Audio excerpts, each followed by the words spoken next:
People say, follow your passion. People also say that you need a stable career. But which piece of advice is right? Which is realistic? Is there a balance between the two? In this quick set, we're going to explore the differences between a passion and a profession, whilst exploring the role and impact they each have on our lives.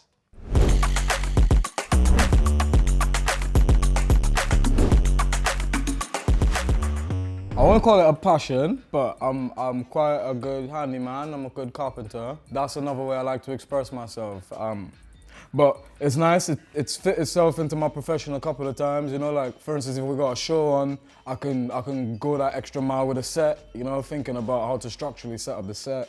Also, I set up my own studio, so like how I want my sound to sound, it was influenced by my ability to work wood. So yeah, that's another little passion of mine, and it actually makes its way into all my other passions quite helpfully as well, man. Let's start with the conventional wisdom. Follow your passion. What does that even mean? My opinion is that a passion is an act of work or service that fills you with joy and leads to significant feelings of accomplishment. Funny thing is, you may not even get paid for your passion at first. A profession, on the other hand, dictates that you are getting paid for the act of work or service that you're carrying out. You know, qualifying yourself through education, training, or practical experience, that's what's led to you being offered employment within a particular field. And now, that's your profession. Let's make this real though, because right now, this is just a load of words. I had the privilege of speaking with Corey DeBrouwer, VP of Global Communications and Public Affairs at Google and Alphabet, who is also a revered music journalist in his spare time. Who better to help us explore this topic, right? So the first part of my conversation with Corey, I had the opportunity to ask him about what it's actually like to be in the role that he's in Google. And I also wanted to explore with him a bit more about how he even got into being a music journalist.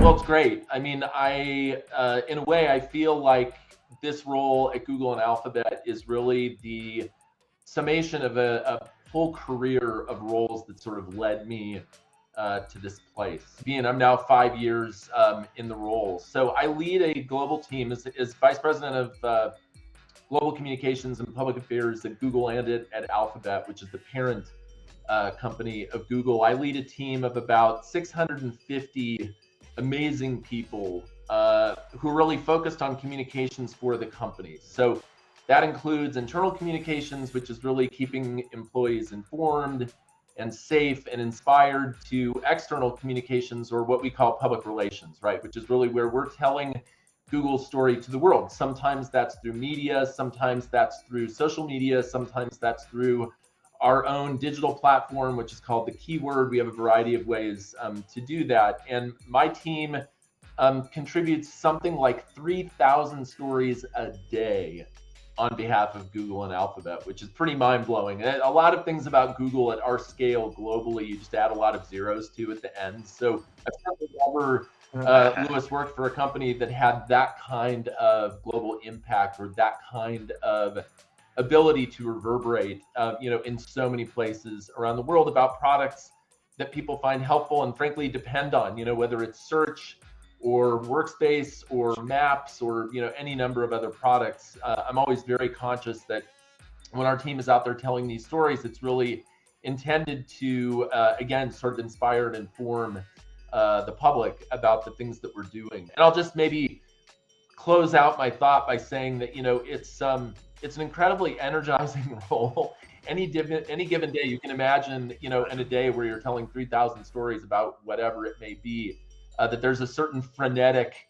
or kinetic, kind of energy to that role. But we have a really strong community of communicators across my team, which literally spans the globe. So it's people in the United States, different places there, people in Europe, Middle East and Africa, across countries there, and people throughout Asia Pacific, as well as Latin America and Canada. That team not only does a great job in its different locations, but they're also a fantastic community of support for one another. And that's probably the thing, Lewis, that makes me the most excited to sort of get up and do it every day, is just the quality of teammate that I'm lucky to have here at Google.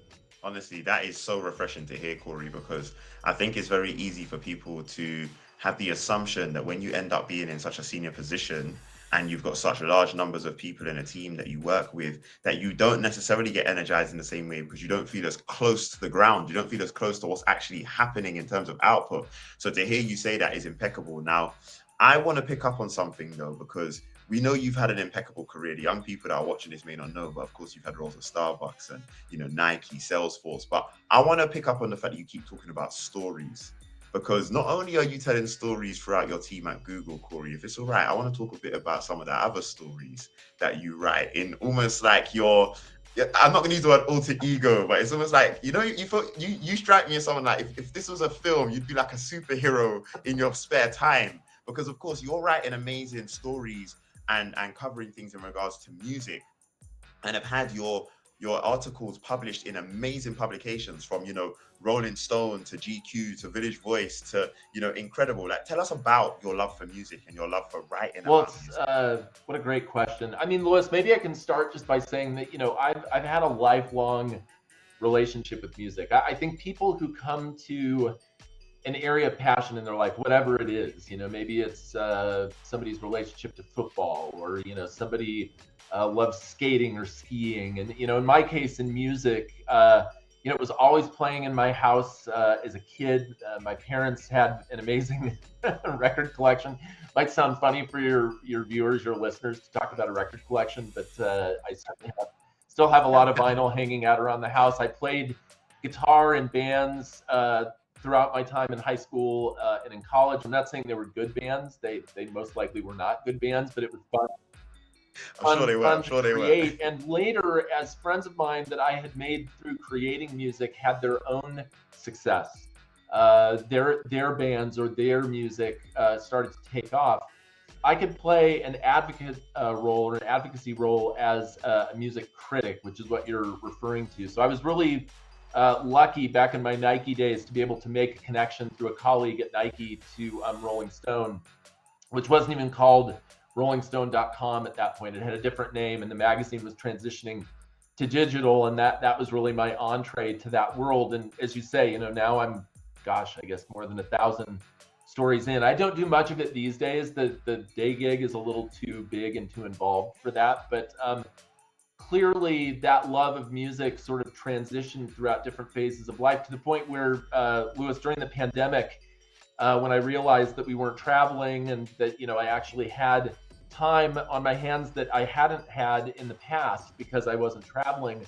I took on a role as a DJ at a community radio station in San Francisco. So I had a every other Thursday program called Bring Your Own Beats, where I had 3 hours on the air every other week. So that was just another manifestation of like, hey, I really love music, and now I have a venue to share it with people, and I can get feedback from listeners, and actually it changes the way that I think about that program, which was super fun. So to me, you know, music and writing, it's really, those are all things, Louis, that I found helped me with the day job, right? Because to me, music is about like curiosity and discovery and listening and taking that creativity or that conduit to that part of life and sort of being able to process it and channel that inspiration to another part of my life. And so to me, writing, you know, a 5,000 word story about somebody's relationship to their music and why it's so important to them and why their new record, you know, maybe was inspired by life events or things that took them by surprise, that same narrative construct can apply to the way that we do our role at Google and at Alphabet, just like it did in other roles before. So that's my conception of how to sort of wed my avocation for music to my vocation for communication, and make those things sort of work together rather than in opposition to one another. No, that is beautiful, Corey. And I'm still struck by the fact that you said you've been able to analyze and identify the specific benefits that this love for music and writing about music actually has, and therefore is able to go about contributing even more benefits to the day job, as you describe it. Do you know what I mean? So when you mentioned things like curiosity and being able to understand someone's journey and being able to think about the story and how that's crafted, you're doing that in a way for the purposes of enjoyment, and then on top of that, going and becoming a DJ, of course, but doing that for the purposes of enjoyment, but then thinking about actually, well, what are the transferable experiences and skills? I think that is huge. Corey wasted no time in celebrating not only the significance of his team and the work they do, but look at how proud he is of the achievements of that team. He knows the amount of output the team produce and the impact that's able to have. But when talking about his music writing, notice how Corey was so comfortable to share that even when he didn't feel he was a strong musician, the fact that he loved and was so well versed in music, he felt he was worthy of becoming a critic. The biggest thing he shared though was that music is about curiosity, creativity, and discovery, factors that he felt were transferable to the day job. So the next thing I wanted to understand from Corey was whether he ever faces any form of conflict between, his passion and his profession. There have definitely been moments where I wouldn't say they've conflicted, but I've had to make specific choices where I would have had opportunities to do things with my avocation in music, but I had to take into consideration the fact that, hey, this is a really important time for what I'm doing with my team, whether it was, at Starbucks or at Nike or now at Google and Alphabet, and where you'll just let that opportunity pass. It didn't make sense at that moment, or whatever the potential tension point may have been. I do think though, Lewis, that there's more crossover than not between the two. Somehow, by hook or crook, I've been able to sort of make these two worlds float together. Maybe that's the best way to put it. And so, I think we're all looking as humans to find a profession that you can be passionate about and that gives you a sense of purpose, that you wake up every day and you feel like it's more than just you're clocking in, clocking out, but that there's an outcome and maybe a difference that you're making. That might sound very idealistic or even trite, but I think that's a very human thing to think about. And I think if we don't like the work that we're doing, there's this innate desire to find something that gives us that sense of purpose or fulfillment. And so that's, in many cases, a lifelong search. And so to me, there are a lot of ways to fulfill a vocation outside of work, and there are loads of, different avocations that, people can choose from.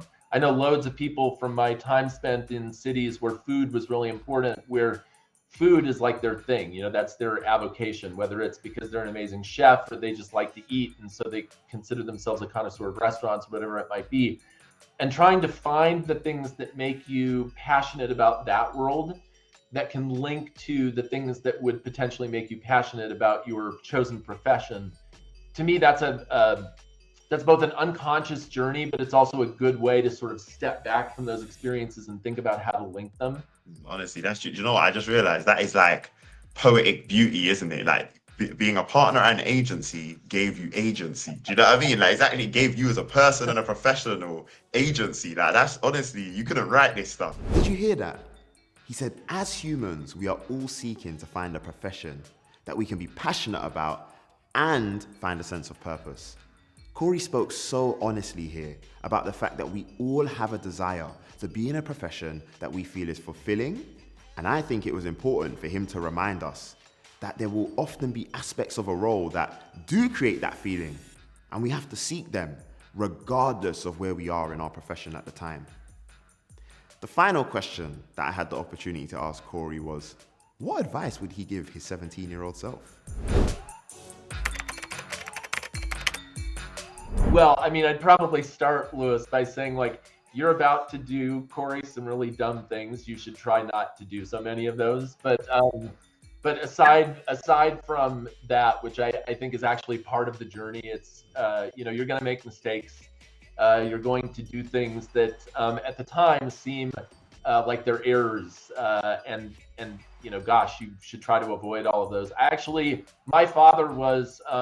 My late father was my soccer coach in high school. I ended up playing after high school, and having your dad as a coach is an interesting experience. Maybe some of your viewers or listeners have a parent who's in education that maybe it was in their same school. It's a weird thing to have a parent kind of hovering over you. But In there, trust me, playing football or soccer in your case growing up, same thing for yeah, me. that's Man. and his theory was that I learned as much from losses as I did from wins in terms of being able to apply lessons to my game, which he was right. Like, it took me a while to kind of work that out, but so I appreciate the idea of doing things that in retrospect look like mistakes that actually turn into life lessons for yourself. But I think the advice I would give to myself might fall into a couple of buckets. One would just be, Lewis, to take advantage of every opportunity that comes your way. Long ago in another life, I was offered the opportunity to go to Santiago, Chile, and be the marketing director for Nike in Chile. And for a variety of reasons, all of which seem kind of silly to me now, I didn't do it. And I think that I passed up a really golden opportunity to get a different cultural experience, work on my Spanish language, practice on a day-to-day basis, because you would have been doing business in the office in Spanish, living in a Spanish-speaking environment. So to me, the first bit of advice I would give 17-year-old Corey would be like, when those opportunities come along, don't overthink them, take them, and undoubtedly other forks in the road will open up as a consequence of doing that. So that's one thing. Maybe another thing is that you're only as strong as your team. I think there's a tendency to spend a lot of, at least there was when I was younger, there was a lot of energy that I spent on self-improvement without thinking as much as I should have about the team around me. And I had a terrific professor later at university whose only lesson to me, and he repeated it a lot, was that, your success is not so much the outcome of your own contributions or your own accomplishments. As an adult, it will really be the sum total of the great success that your team has, the accomplishments that your team makes. And Lewis, it took me a long time to learn that lesson, but now that I lead a team at the scope and scale that Google and Alphabet is, that's like a mantra. Like, I literally think about that, Dr. Winter, what he told me every day. And maybe, the last thing that I might tell my 17-year-old self is to be open to lateral experiences that don't seem as linear, right? And this is where the music thing kind of fits in, where when I had a chance to explore my avocation and then sort of figure out how that might tie into my vocation later, that was advice that I did take, and that I did start to do some lateral kinds of things. I mean, Lewis, I've had jobs in human resources, in marketing. I was a part at Nike of a regional leadership team that was actually more of a general purpose leadership team within the Latin American region for 2 years. I saw things and experienced things that at my age I probably had no business experiencing. And all of those things made me so much more valuable, to the company that I worked at, but also I think maybe a better family member, a better son, a better husband, a better dad, a better teammate. And those things are important too. You're not just collecting resume experiences, you're developing as a human being. And so I try to think about that. And that's probably advice that at 17, I should have listened to a little more carefully. Rory, I cannot even put into words how grateful I am for having had the chance to sit down with you like this, because even that last point you just made, that struck a chord with me about the success is going to be determined by how well the team was able to be successful, the contributions that we all made. And I think that's quite pertinent even for me based on where I'm at in my career and business-wise at the moment. So I'm sure I speak on behalf of all of Apprentice Nation when I say Lewis, thanks for having me. It was terrific talking to you today. This was fascinating because, see, Corey didn't regret the decision not to lead the team in South America and be based in Chile, but he certainly knew the value that pushing himself out of his comfort zone would have added.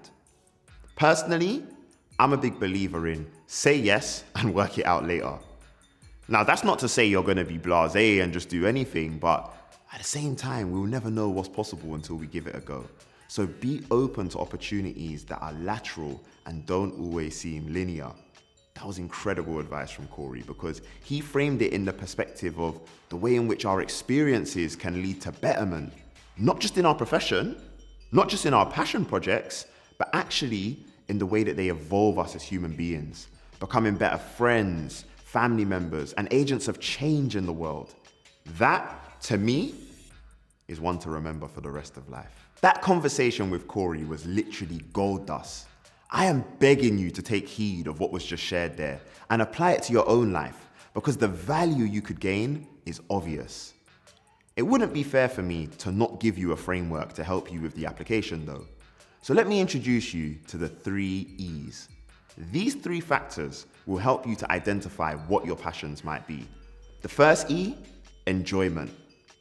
All of the activities you do or get the chance to do, which you've enjoyed and got most excited about, think about what those may be.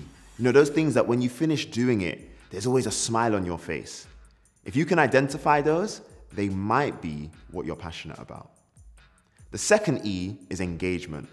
Of all the activities you do or get the chance to do, which do you find yourself showing real commitment to? You know, literally you could spend what feels like endless time doing that activity. You drop other commitments just to continue doing that instead.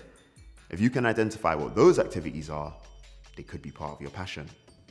And finally, experience.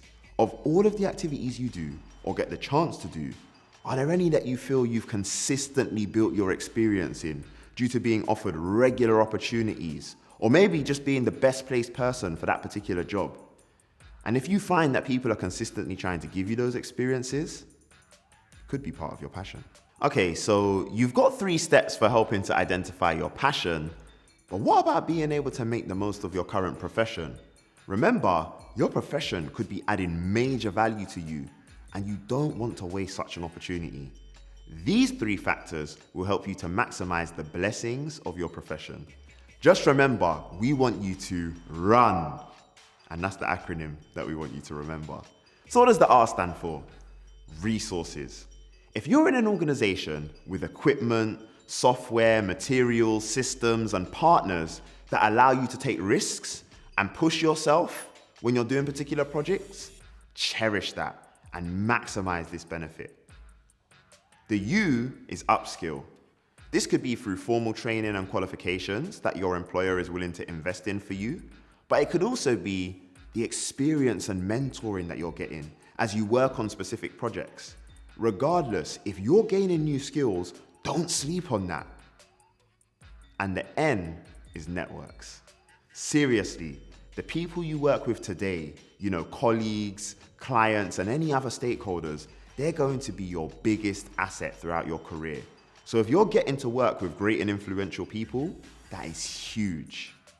So guys, remember to run. So what I want you guys to do as we bring this set to a close is remember your 3 E's and run with it. You see what I did there? Don't pressure yourself to combine or convert your passion into a profession, because they can coexist and both of them are valuable.